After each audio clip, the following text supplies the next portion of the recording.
하나님 말씀 보겠습니다. 구약 성경 말라기 1장 2절 말씀 한 절만 보겠습니다. 구약 성경 말라기 1장 2절 말씀입니다. 다 함께 한 목소리로 봉독하시겠습니다. 여호와께서 이르시되 내가 너희를 사랑하였노라 하나 너희는 이르기를 주께서 어떻게 우리를 사랑하셨나이까 하는도다. 나 여호와가 말하노라 에서는 야곱의 형이 아니냐 그러나 내가 야곱을 사랑하였고. 아멘. 지난 시간에는 말라기서 강의 첫 번째 시간으로 우리가 말라기서 말씀을 살펴보았습니다. 그래서 개론적인, 그러니까 어떤 바탕이 되는 어떤 이제 그러한 내용들을 우리가 좀 살펴봤는데요. 기억을 하시겠는지 모르겠습니다만 말라기서의 저자는 말라기라고 하는 이름의 선지자라고 이렇게 학자들은 이제 거의 의견의 일치를 보고 있습니다. 다만 일부에서는 말라기서가 가지고 있는 그 특징들, 그러니까 보통의 일반 그 선지서들이 가지고 있는 특징들이 이 말라기서에는 기록되어 있지 않기 때문에, 무슨 말인가? 보통의 선지서들은 그 선지자의 이름을 얘기를 하면서 그 사람이 어떤 사람이다라고 하는 어떤 근거들을 대고 있습니다. 그래서 누구의 아들이라고 하든지 어느 지역의 선지자라고 하는 그런 표현을 하고 있는데, 말라기는 그냥 말라기가 쓴 글이라고 하는 이제 그 표현이 되어 있기 때문에 이것은 조금 그 저자로서의 그런 그 뒷받침이 부족하다라고 하는 그런 의견들이 있습니다. 그리고 무엇보다도 이 말라기라고 하는 이름이 보통 명사로서 사자라고 하는 뜻, 우리의 사자라고 하는 뜻, 그래서 그런 의미로서 하나님의 사자다라고 하는 그런 의미로 그냥 보통 명사다라고 해서 말라기의 저자는 말라기가 아니다라고 이렇게 얘기를 합니다만, 말씀드린 것처럼 그냥 말라기라고 하는 선지자가 말라기서를 지었다라고 하는 것이 많은 지지를 받고 있습니다. 말라기서를 쓴 그 말라기서의 그 독자들, 다시 말하면 이 말라기 선지자가 말라기서를 쓴 이유는 이스라엘 백성들이 바벨론 포로로 잡혀 있다가 70년 이후에 바사의 고레스 왕이라고 하는 사람이 칙령을 내립니다. 그래서 이 이스라엘 백성들을 예루살렘으로 돌아가도록 명령하고 그 예루살렘에서 다시 그들의 성전을 짓고 그들의 문화를 이루도록 살아가라라고 하는 그런 칙령을 내리게 됩니다. 그 칙령이 에스라 1장 1절에서 3절에 기록이 되어 있는데요. 그 말씀을 보면 이렇게 기록이 되어 있습니다.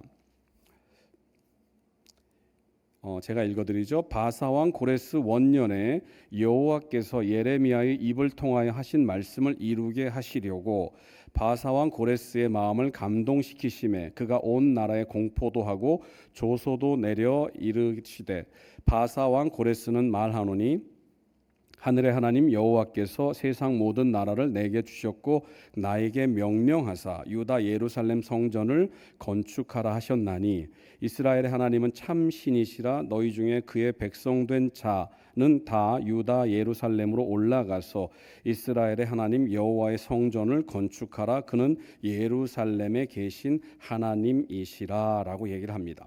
그래서 예루살렘으로 돌아온 이스라엘 백성들은 이제 총독 스룹바벨을 중심으로 해서 학계, 스가랴와 같은 그런 선지자들의 활동으로 함께 예루살렘 성전을 재건하게 됩니다.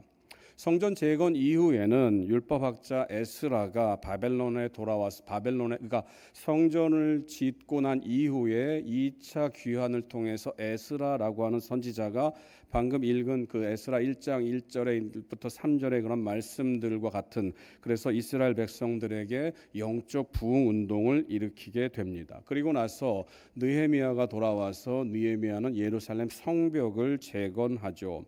그래서 고향으로 돌아온 이스라엘 백성들은 스가랴 선지자를 통해서 하나님의 축복을 그리고 모든 그러니까 쉽게 얘기를 한마디로 요약하면 이스라엘 백성들을 향해서 이제 하나님께서 너희들을 이 땅에서 다시금 그 옛날에 다윗과 솔로몬 그리고 하나님께서 약속하신 그 언약을 다시금 회복시켜 주실 것이다라고 얘기를 합니다. 그래서 포로기 이후에 성전을 재건한 다음에 이스라엘 백성들은 그런 희망을 가지고 그런 소망 가운데서 살아가게 됩니다. 그런데 말라기서는 우리가 알고 있는 것처럼 제가 말씀드린 것처럼 이러한 포로기 이후에 100년 정도 이후에 기록된 성경입니다.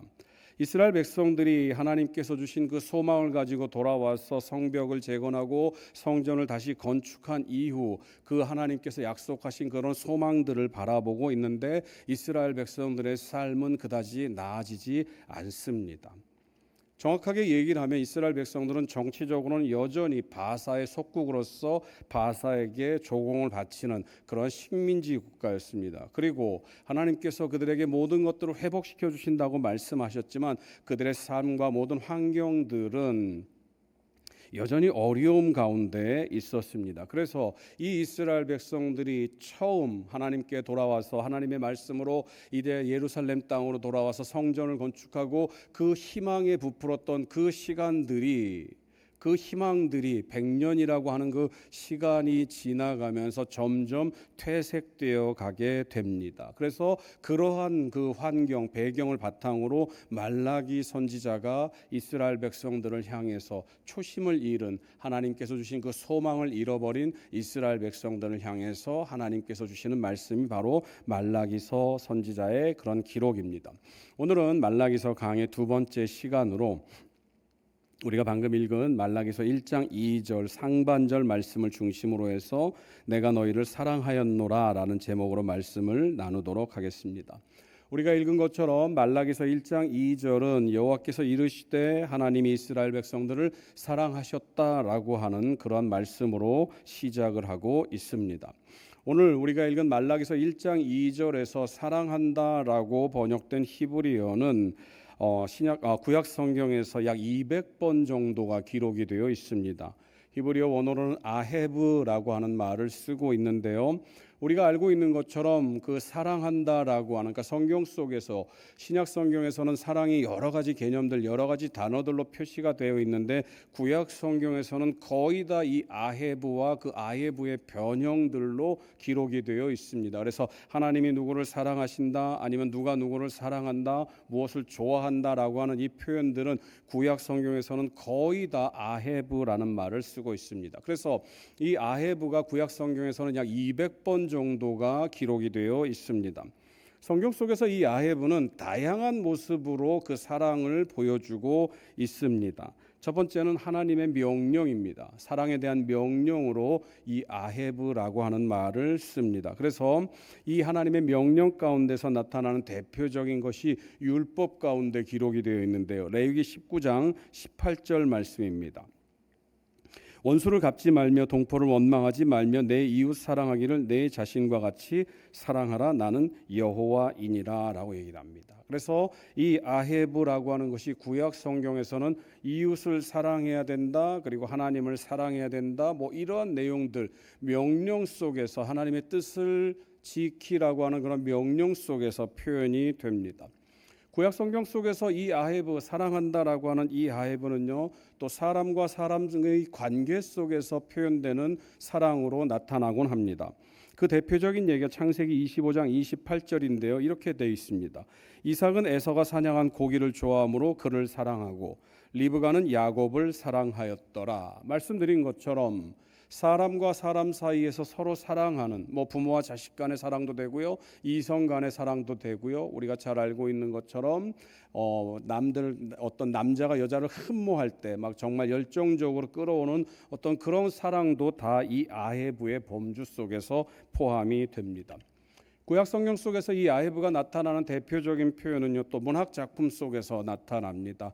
그 문학 작품이라고 하는 것은 시가서를 말하죠. 그래서 시편이나 잠언이나 전도서 같은 글 속에서 이 아헤브가 사랑으로 등장합니다. 시편 119편 163절입니다. 나는 거짓을 미워하며 싫어하고 주의 율법을 사랑하나이다.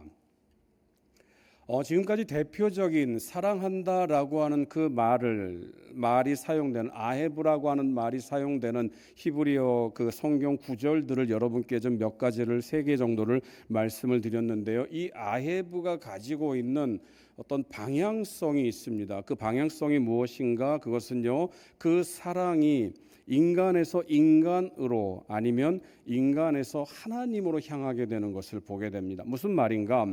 이 아헤브, 사랑한다라고 하는 이 하나님의 명령은 너희가 이웃을 사랑해야 된다라고 하면서 사람과 사람의 관계 속에서 이 아헤브를 말합니다. 그리고 말씀드린 것처럼 인간이 인간을 사랑한다. 앞서 우리가 읽은 창세기의 말씀처럼 이삭은 에서를 사랑했고 리브가는 이삭을 사랑했다라고, 리브가는 야곱을 사랑했다라고 하는 그 표현에서처럼 인간과 인간 사이에서의 어떤 그런 사랑을 얘기를 하고, 그리고 또 하나 율법을 사랑했다라고 하는 것처럼 인간이 자신의 어떤 마음으로 의도를 가지고 그 어떤 것을 사랑하는 이제 그러한 표현으로 아헤브가 사용이 됩니다. 저와 여러분이 알고 있는 것처럼 성경을 관통하는, 구약과 신약을 일관되게 관통하는 한 가지가 있는데 그 핵심 주제는 무엇인가? 바로 하나님이 우리를 사랑하신다라고 하는 그런 표현입니다. 그런데 이 하나님이 우리를 사랑하신다라고 하는 이 표현 역시도 아헤브라고 하는 말을 쓰고 있습니다. 그런데 구약 성경 속에서 말씀드린 것처럼 209절이 넘는 이 아헤브라고 하는 이 표현 가운데서 하나님이 우리를 사랑하신다라고 하는 이 표현은, 자, 여러분 잘 들어보십시오. 구약과 신약 성경 전체를 관통하고 있는 가장 큰 주제는 하나님이 우리를 사랑하신다라고 하는 표현, 그런 말씀입니다. 그렇죠, 여러분? 그런데 이 하나님이 사랑하신다라고 하는, 우리를 사랑하신다라고 하는, 그 사랑한다라고 하는 그 아헤브가 직접적으로 하나님이 누구를 사랑한다라고 하는 그 표현은 사실은 말라기서 1장 2절에 나와 있는 표현이 거의 유일합니다. 무슨 말인가? 우리가 성경 속에서 하나님이 누구를 사랑하신다 이런 표현들은 많이 등장합니다. 많이 기록되어 있어요. 신명기 4장 37절을 한번 보시기 바랍니다. 여호와께서 내 조상들을 사랑하신 고로 그 후손인 너를 택하시고 큰 권능으로 친히 인도하여 애굽에서 나오게 하시며. 또 신명기 7장 8절 말씀을 보시기 바랍니다. 신명기 7장 8절은 이렇게 기록되어 있습니다. 여호와께서 다만 너희를 사랑하심으로 말미암아라고 얘기를 합니다. 자, 지금 읽어드린 이 표현들이 대표적인 표현인데요. 하나님께서 우리를 사랑하신다라고 하는 이 아헤브의 표현들을 자세히 보면 내가 너를 사랑한다라고 하는 이런 표현이 아니라 하나님께서 누구를 사랑하심으로 말미암아, 하나님께서 누구를 사랑하셨기 때문에라고 하면서 삼자적인, 객관적인 누군가가 그 하나님께서 이스라엘 백성들을 사랑하시는 것을 말하고 있는, 그려내고 있는 이런 표현으로 등장이 됩니다. 자, 잘 따라오고 계시죠? 무슨 말이 이해되십니까? 그러니까 하나님이 우리를 사랑하신다라고 하는 이 성경의 큰 주제 속에서 성경은 아헤브라고 하는 그 표현을 쓰고 있는데, 실질적으로 성경 속에서 이 아헤브가 사용된 거의 대부분의 표현들은 선지자라고 하는, 아니면 누군가 다른 어떤 그 기록자가 하나님께서 당신들을 사랑하십니다라고 하는 그런 표현을 삼자적인 입장에서 이렇게 전해주는 그런 표현으로 사용이 됩니다. 기록이 됩니다. 그런데 유일하게 구약 성경 속에서, 그리고 신약에서도 마찬가지입니다만, 말라기서 1장 2절의 말씀만이 거의 유일하게 내가 너를 사랑한다라고 하는 그런 표현으로 기록이 되어 있다라고 하는 것입니다. 하나님께서 누군가를 사랑하심으로 말미암아, 그래서 이렇게 된다라고 하는 그런 표현인데, 유일하게 말라기서 1장 2절이 내가 너희를 사랑한다라고 하는 그런 표현을 쓰고 있다라고 하는 것입니다. 이미 말씀드린 것처럼 말라기는 포로기 이후에 이스라엘 백성들이 돌아와서 성전을 재건한 뒤에 약 100년 정도의 시간이 흐른 뒤에 기록된 책이라고 말씀을 드렸습니다. 100년이라고 하는 그 시간이 흐르는 동안 이스라엘 백성들은 그들이 가지고 있었던 그 처음의 그 마음들, 정말 그 감격스럽고 하나님의 은혜와 하나님의 사랑을 깨달으면서 그 하나님이 약속하신 그 소망을 바라고 있는 그러한 마음들이 점점 퇴색되어 갔습니다. 처음에 그들이 돌아왔을 때는 하나님의 약속을 선지자를 통해서 약속하신 이곳에서, 이 땅에서 너희들이 다시금 옛 영광을 회복할 것이다 라고 하는 그러한 말들을 철석같이 믿었습니다. 스가랴 14장 16절 말씀을 한번 보시기 바랍니다. 예루살렘을 치러 왔던 이방 나라들 중에 남은 자가 해마다 올라와서 그 왕 만군의 여호와께 경배하며 초막절을 지킬 것이라. 또 같은 21절 말씀입니다. 그 날에는 만군의 여호와의 전에 가나안 사람이 다시는 있지 아니하리라. 이스라엘 백성들이 포로에서 돌아와서 예루살렘 성전을 재건했는데 하나님께서 스가랴 선지자를 통해서 말합니다. 이 땅이 다시는 이방 민족의 침공을 받지 않을 것이다. 이 땅에 들어와 있는 모든 가나안 족속들은 다 물러가게 될 것이다. 너희로 하여금 이 이스라엘 백성들, 나의 택한 백성들이 이 땅에서 이제 나의 약속을 이루어 갈 것이다 라고 하는 철저한 예루살렘의 회복을 하나님께서 약속하셨습니다. 그런데 그 하나님의 약속은 무려 100년이라고 하는 그런 시간이 지나는 동안 전혀 지켜지지 않은 것처럼 보여집니다. 왜요? 이스라엘 백성들은, 그 이스라엘은 여전히 페르시아 바사의 식민지였습니다. 그리고 하나님께서 약속하신 그 온갖 풍요들은 전혀 이루어지지 않고 여전히 그들은 가뭄과 그리고 여러 가지 큰 자연재해를 당하게 되었다라고 하는 것입니다. 한마디로 얘기를 하면 그들의 삶은 하나님의 약속에 전혀 미치지 못하는 삶이었고, 그 시간이 무려 100년이라고 하는 그런 시간이 흐르게 되었다라고 하는 것입니다. 그래서 그들이 처음에 포로에서 돌아와서 성전을 재건하며 그 감격했던, 하나님은 우리를 사랑하시고 우리를 회복시켜 주시는구나, 이 하나님께서 우리에게 약속을 하셨으니 우리는 그 약속을 믿고 이제 그 때를 기다리면 된다라고 하는 그 희망찬 마음들이 점점 퇴색되어 갔다라고 하는 것입니다. 너무 극단적인 얘기겠습니다만, 여러분, 그 처음에 그 감격들을 잃어버리는 것은 우리의 삶에서도 쉽게 발견됩니다. 아마 이제 저랑 비슷한 연배에 계신 분들은 아실 것입니다. 여러분, 그 88 올림픽 기억하시죠? 88 올림픽, 우리 아이들은 뭐 전혀 모를 텐데요. 88 올림픽 때 여러분 혹시 기억나신지 모르겠습니다. 잠실 주 경기장에서 개막식을 할 때요, 여러분, 그 코리아나라고 하는 그 그룹이 손에 손잡고라는 그 노래를 불렀습니다. 여러분, 그때 생각해 보시죠. 여러분, 그때 얼마나 우리가 감격에 막 차 있었습니까?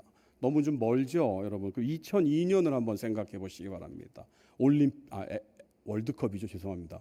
월드컵 때 여러분 온 동네방네가 밤마다 아주 막 난리도 아니었습니다. 뒤에다 빨간 옷 입고 막 동네방네 돌아다니면서 막 대한민국 그리고 소리 지르고 했던 뭐 그때 기억들. 근데 여러분 지금도 그러십니까? 지금도 그러면 좀 이상한 겁니다, 여러분. 그냥 그때는 그랬어요. 근데 여러분, 그러한 마음들이 불과 20년 상간에 그냥 아득한 추억처럼 그냥 돼버리는 게 사람들의 마음입니다. 성전을 지어서 하나님 앞에 감격스럽게 그 성전을 봉헌하고, 그 성전을 봉헌하는 그 앞자리에서 선지자들이 하나님의 예언을, 축복을 예언합니다. 하나님께서 너희들을 회복시킬 것이다. 하나님께서 너희들에게 복 주실 것이다. 그런데 그 시간이 여러분 무려 100년이 흘러나갑니다. 그리고 그 100년의 기간 동안 그들의 삶은 오히려 그 전보다 더 피폐해지는 그런 삶이 이어진다고 한다면, 당연히 그들이 처음에 가졌던 그 기대가 퇴색되는 것은 당연할 것입니다. 그런데 그런 마음을 가지고 있는 이 말라기 선지자가 활동했던 그때의 그 이스라엘 백성들을 향해서 말라기 선지자는 뭐라고 말합니까? 내가 너희를 사랑하였노라. 하나님께서 너희를 사랑한다라고 선언하고 있는 것입니다. 당시에 이스라엘 백성들은 모든 것들을 다 포기하고, 말라기 시대 이스라엘 백성들은 야, 이제 그 하나님의 약속은 그냥 물 건너 간 것 같아. 하나님은 우리를 사랑하는지 우리는 알 수가 없어. 그냥 우리는 우리대로, 우리의 삶의 방식대로 우리의 삶을 영위해 나가기 위해서 애써야지라고 하는, 그래서 심지어 어떤 하나님의 백성들은, 이스라엘 백성들은 하나님이 없다라고까지 하는 그런 얘기들을 공공연하게 하는 그러한 사회적인 분위기 가운데서 말라기 선지자는 그들을 향해서 말합니다. 하나님께서 너희를 사랑하신다. 히브리어 아헤브가 표현된 가장 단적인 예가 오늘 말씀드린 말라기서 1장 2절이라고 말씀을 드렸는데요. 이 말라기서 1장 2절에서 사랑한다라고 하는 이 아헤브는 시제를 또 한번 살펴볼 필요가 있습니다. 이 말라기서 1장 2절에서 내가 너희를 사랑하였노라라고 표현된 이 히브리어 표현은요, 과거 완료라고 하는 그런 표현을 사용하고 있습니다.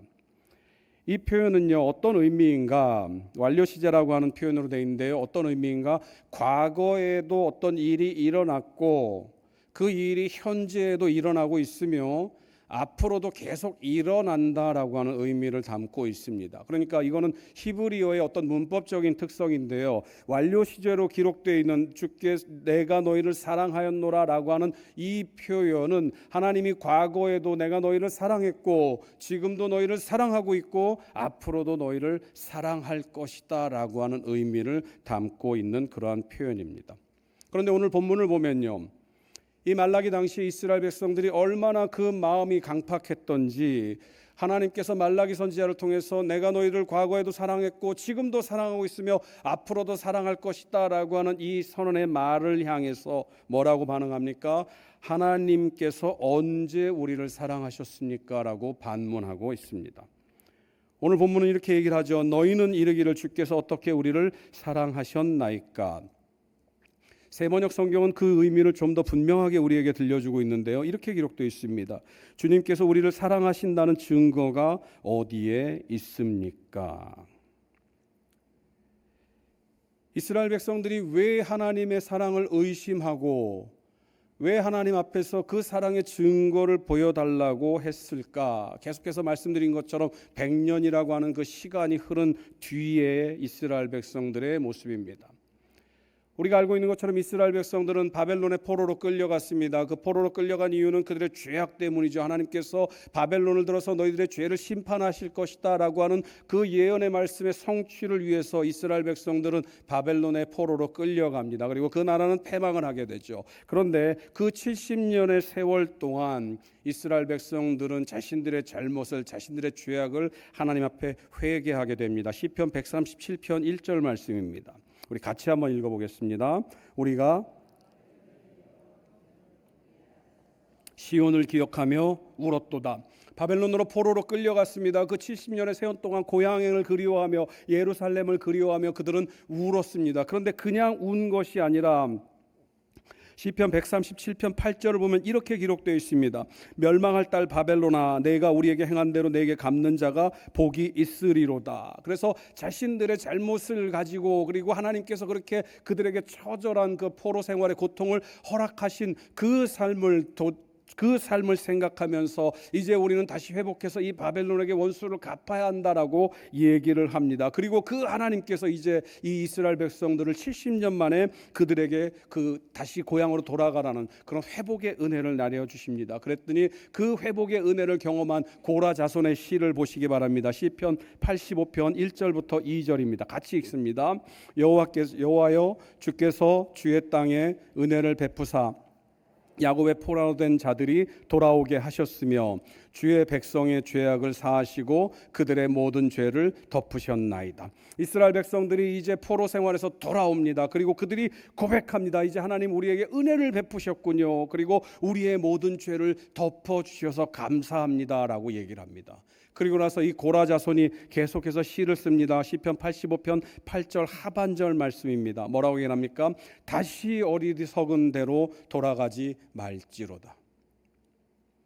이스라엘 백성들이 죄악 가운데서 그 하나님께서 그들의 죄를 깨닫게 하시기 위해서 바벨론의 포로로 잡혀가게 하시고 그들은 70년 동안 그들의 그 삶을 살았습니다. 그러면서 시온을 생각하며 예루살렘을 생각하며 눈물을 흘리며 하나님 앞에 회개합니다. 그리고 나서 고라 자손은 말합니다. 이제 다시는 그런 어리석은 길로 가지 말아야 한다.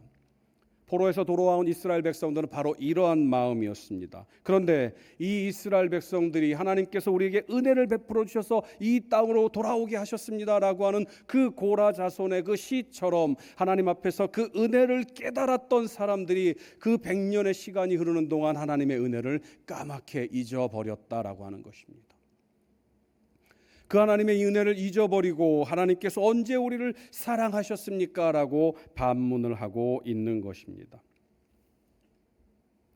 이스라엘 백성들이 하나님의 사랑을 의심한 이유, 하나님이 언제 우리를 사랑하셨습니까? 그 증거를 보여주십시오라고 하는 외쳤던 그 두 번째 이유는 그들의 고난 때문이었습니다. 말씀드린 것처럼 그들의 삶은 여전히 척박했다고 말씀을 드렸습니다.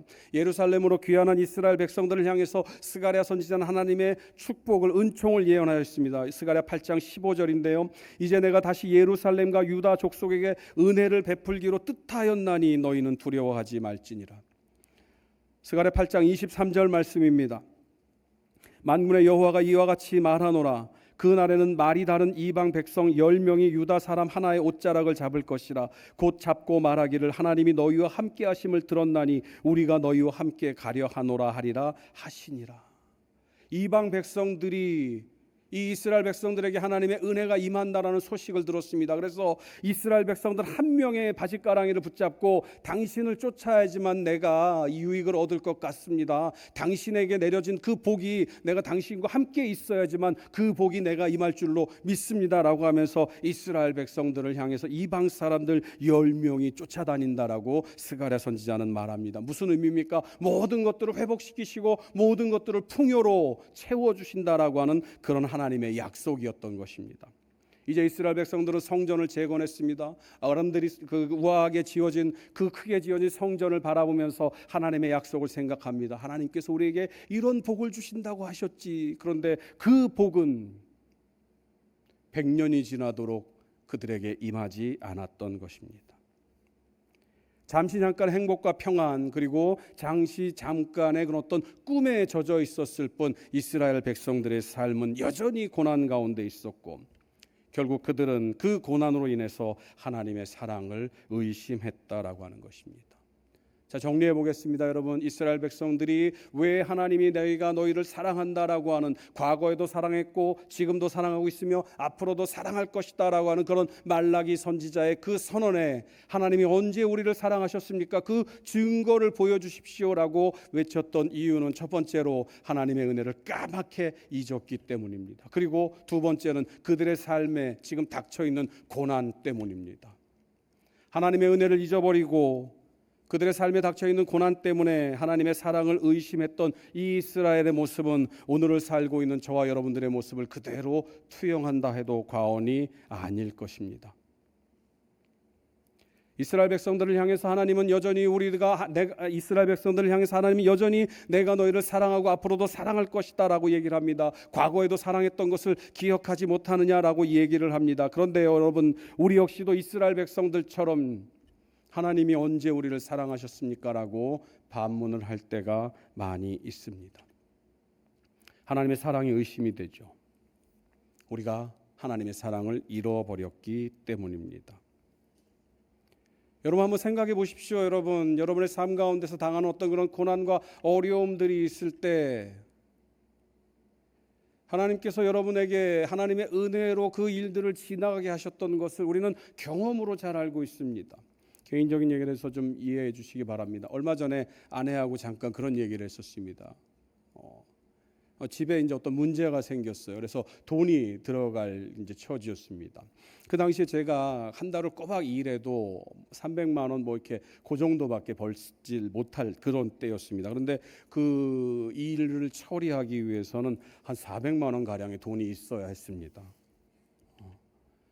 그래서 그 일을 생각하면서 아내하고 얘기를 하면서 그때 어떻게 그렇게 했지라고 이렇게 했어요. 근데 분명히 그 일은 있는데 저는 돈이 없는데 그 일은 해결이 됐습니다.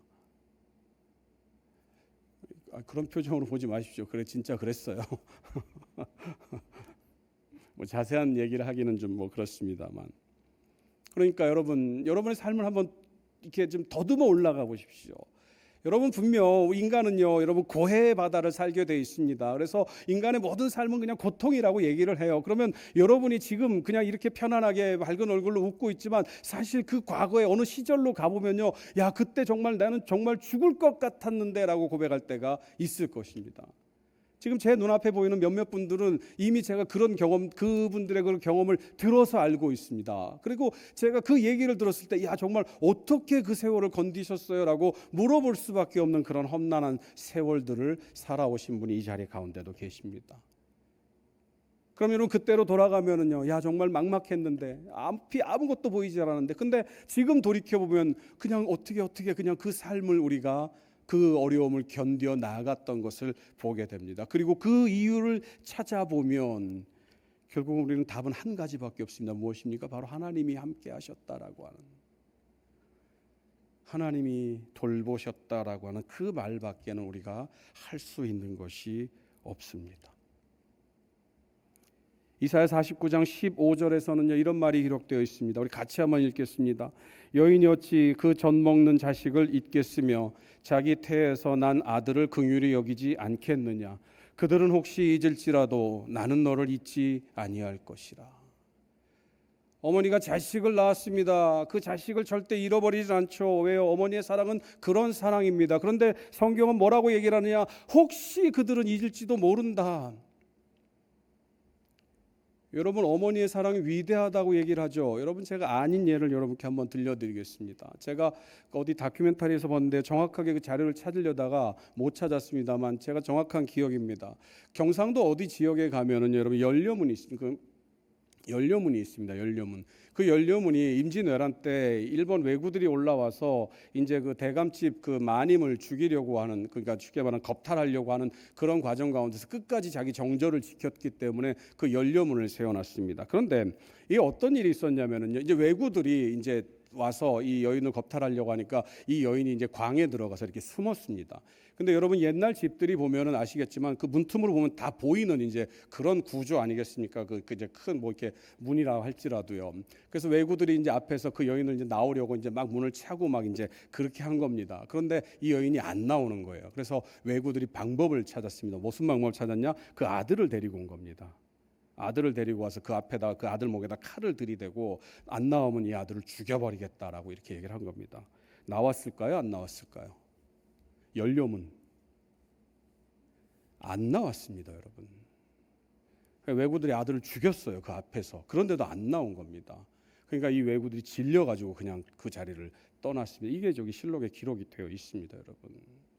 그러니까 이 엄마의 사랑을 너무 폄훼하는 것 같아서 죄송하긴 합니다만 잊을 수도 있어요. 여러분 그 윤리 때문에, 도덕 때문에, 의무감 때문에. 그런데 이사야 선지자는 뭐라고 얘기를 합니까? 그들은 혹시 잊을지라도, 그들은 그 어머니의 사랑을 저버릴 수 있을지라도, 다른 어떤 의무감 때문에, 윤리 때문에, 도덕 때문에, 어떤 가치관 때문에 저버릴 수 있을지라도 나는 절대로 너희를 잊지 않는다라고 말하십니다. 그것이 바로 하나님의 사랑이고 하나님의 은혜라고 하는 것이죠. 그러니까 우리가 잊을지라도, 우리가 하나님의 사랑을, 은혜를 시간이 지나면서 그것을 잃어버릴지 모르지만 하나님은 여전히 그 옛날에도 우리를 사랑하셨고 그 옛날에 그 힘든 가운데서도 우리에게 은혜를 베풀어 주셨고, 그리고 지금 이 힘든 가운데서도 하나님은 여전히 우리를 기억하고 우리를 지키고 보호하고 계시며 앞으로도 그 하나님은 여전히 우리에게 은혜를 베풀어 주신다라고 하는 것입니다. 그러니 우리는 그 이스라엘 백성들을 향해서 말을 해야 됩니다. 우리에게 하나님이 사랑하셨다는 증거를 보여주십시오라고 하는 그 이스라엘 백성들에게 말해야 됩니다. 하나님은 예전에도 우리를 사랑하셨고 지금도 우리를 사랑하시며 앞으로도 우리를 사랑하실 것입니다. 이스라엘 백성들이 하나님을 향해서 하나님이 언제 우리를 사랑하셨습니까? 증거를 보여주십시오라고 물었던 두 번째 이유는 고난 때문이라고 말씀을 드렸습니다. 저와 여러분도 역시 마찬가지죠. 저와 여러분들이 극한의 고난에 빠지게 되면 하나님 도대체 어디에 계십니까? 하나님 이 많은 사람들을 사랑하신다고 하면서, 그리고 저 사람에게는 그렇게 사랑의 은혜를 베풀어 주시면서, 이 사람은 그렇게 어려움 가운데서 지키고 보호하시면서 왜 나는 그냥 이 자리에 그대로 내버려 두십니까? 라고 하는 마음을 가질 때가 있습니다. 그 누구에게도 도움의 손길을 받을 수가 없고, 그 사람들이 던지는 그 말 한마디, 내가 너를 위해서 기도해 줄게라고 하는 것들도 아무런 위로가 되지 않는 그 처절한 고통 가운데, 고난 가운데 우리는 빠져들 수가 있습니다. 그런데 그러한 고난 가운데 있는 우리를 향해서 하나님은 말씀하십니다. 시편 34편 19절입니다. 같이 읽습니다. 의인은 고난이 많으나 여호와께서 그 모든 고난에서 건지시는도다. 그 고난이 무슨 이유에서든지 하나님이 약속하신 것은 그 고난이 너 때문인지 아니면 나 때문인지 아니면 그 어떤 그런 자연적인 어떤 그런 현상 때문인지 그것을 얘기를 하시는 것이 아니라, 의인은 고난을 많이 당할 것이다 라고 말씀하시면서 하나님은 한 가지를 약속하십니다. 그러나 내가 그 모든 고난에서 너희를 건질 것이다. 시편 119편 71절입니다. 같이 또 읽어보겠습니다. 고난당한 것이 내게 유익이라 이로 인하여 내가 주의 율례를 배우게 되었나이다.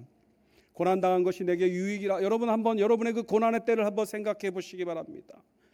그 어떤 사람에게서도 도움을 받을 수 없는 그런 처절한 고난의 그 외로움 가운데서 여러분은 누구를 의지했습니까? 여러분이 만약 진정한 하나님의 사람이라고 한다면, 그리고 말씀 시편 34편에서 시편 기자가 말씀했던 것처럼 여러분이 의인이라고 한다면, 하나님을 믿는 그 믿음의 사람이라고 한다면 여러분 누구를 의지했습니까? 여러분은 하나님을 의지했습니다. 그리고 그 하나님을 의지하는 것이 유일한 방법이고, 그 문제에서 그 고난에서 우리를 도우실 분은 하나님밖에 없음을 알고 있기 때문에 고난 당할 때마다, 그리고 고난의 깊이가 깊어질수록 더욱더 하나님을 의지할 수밖에 없음을 여러분이 발견했을 것입니다.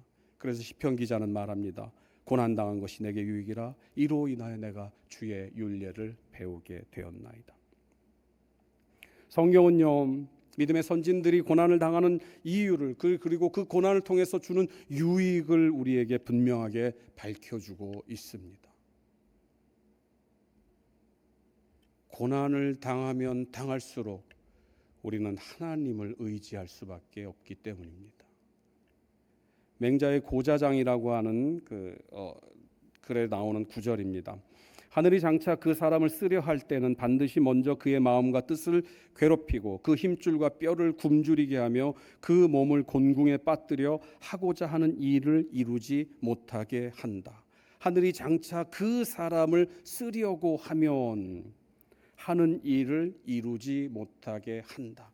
여러분, 세상 사람들도, 세상의 학문들도요, 이 하나님의 이치를 우리에게 말해주고 있습니다. 하나님이 장차 그 사람을 쓰려고 하면 그가 하는 일을 이루지 못하게 한다. 고난이 바로 이런 의미인 것입니다. 세상 사람들도 인생 가운데서 고난을 겪게 되면 그 고난은 그 사람을 크게 쓰기 위함이다라고 하는 그러한 이치를, 그러한 생각들을 하게 되는데, 성경이 우리에게 분명히 말하고 있지 않습니까? 고난당한 것이 내게 유익이라 이로 인하여 내가 주의 율례를 배우게 되었나이다. 사랑하는 성도 여러분, 예레미야 3장 33절에서 예레미야 선지자는 이렇게 얘기를 합니다. 주께서 인생으로 고생하며 근심하게 하심은 본심이 아니시로다. 예레미야 3장 33절인데 33장 3절로 됐네요. 예레미야 3장 33절 제가 다시 한번 읽어드리겠습니다. 주께서 인생으로 고생하며 근심하게 하심은 본심이 아니시로다. 여러분, 무엇보다도 하나님께서 저와 여러분들을 사랑하셨고 사랑하시고 앞으로도 사랑하신다라고 하는 가장 큰 증거는 바로 예수 그리스도입니다. 우리가 잘 알고 있는 요한복음 3장 16절 말씀에서 예수님 뭐라고 말씀하십니까? 하나님이 세상을 이처럼 사랑하사 독생자를 주셨으니 이는 그를 믿는 자마다 멸망하지 않고 영생을 얻게 하려 하심이라. 바로 그 예수 그리스도를 저와 여러분을 위해서 주셨다고 성경은 말을 하고 있습니다. 그 아들 예수 그리스도를 저와 여러분을 위해서 십자가에 달려 죽게 하신 바로 그 사랑, 그리고 창세전부터 저와 여러분들을 택정하여서 본질상 진노의 자녀이었음에도 불구하고 하나님과 더불어 화평하게 한 그 하나님의 은혜는 창세전부터 지금까지 그리고 앞으로도 영원토록 저와 여러분과 함께 하심을 믿으시기 바랍니다. 이스라엘 백성들은 하나님의 은혜를 잃어버렸습니다. 우리와 함께 하시는 그 아들 예수 그리스도를 주신 그 하나님의 사랑을 잃어버렸습니다. 그리고 잃어버린 그 거기에 더해서 자신의 삶에 닥쳐온 그 고난 때문에 하나님은 우리를 사랑하지 않는다고 얘기를 했습니다. 우리 역시도 그러한 삶 가운데 있을 것입니다. 하나님께서 약속하신 그 약속이 이루어지지 않는 그 시간들이 계속해서 1년, 2년, 10년, 20년 흘러갈지도 모릅니다. 설상가상으로 저와 여러분들의 삶이 계속해서 곤궁함 가운데 처해질지도 모릅니다. 그러나 저와 여러분들이 그럼에도 불구하고 기억해야 할 것은, 그럼에도 불구하고 믿어야 할 것은 하나님은 사랑이시며 여전히 저와 여러분을 사랑하고 계신다고 하는 그 사실입니다.